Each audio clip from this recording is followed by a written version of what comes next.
Thomas the tank engine wouldn't stop being a nuisance.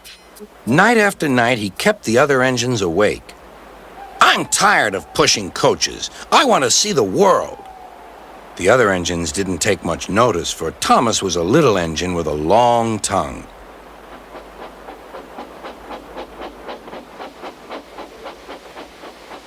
But one night, Edward came to the shed. He was a kind little engine and felt sorry for Thomas. "I've got some freight cars to take home tomorrow. If you take them instead of me, I'll push coaches in the yard." "Thank you," said Thomas. "That will be nice." Next morning, Edward and Thomas asked their drivers, and when they said yes, Thomas ran off happily to find freight cars.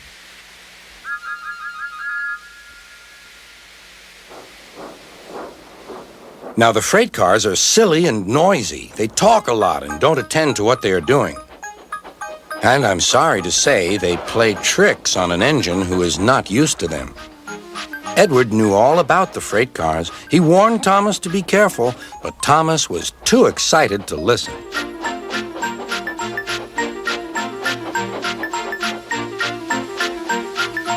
The shunter fastened the coupling, and when the signal dropped, Thomas was ready. The conductor blew his whistle. "Beep, beep," answered Thomas and started off. But the freight cars weren't ready. "Oh, oh," they screamed. "Wait, Thomas, wait!" But Thomas wouldn't wait. Come on, he puffed.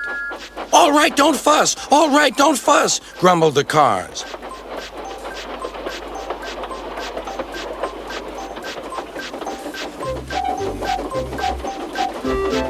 Thomas began going faster and faster. "Whoosh!" he whistled as he rushed through Henry's tunnel.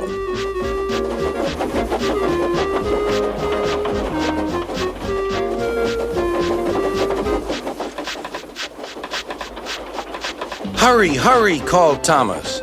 He was feeling very proud of himself. But the cars grew crosser and crosser. At last, Thomas slowed down as he came to Gordon's Hill.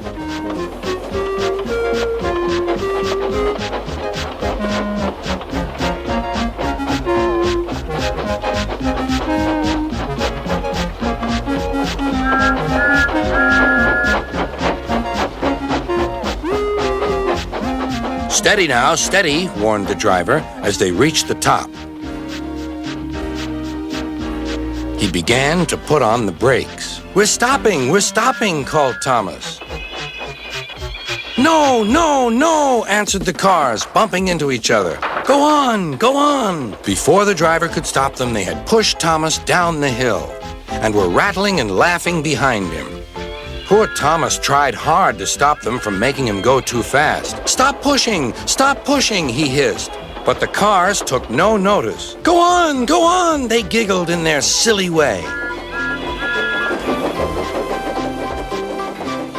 "There's the station. Oh dear, what shall I do?" cried Thomas. They rattled straight through and swerved into the goods yard. Thomas shut his eyes.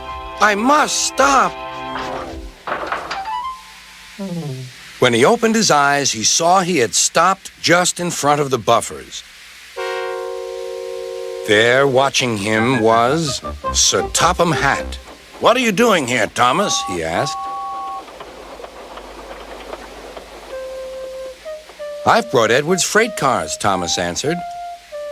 "Why did you come so fast?" "I didn't mean to. I was pushed," said Thomas. "You've got a lot to learn about freight cars, Thomas. After pushing them about here for a few weeks, you'll know almost as much about them as Edward. Then you'll be a really useful engine."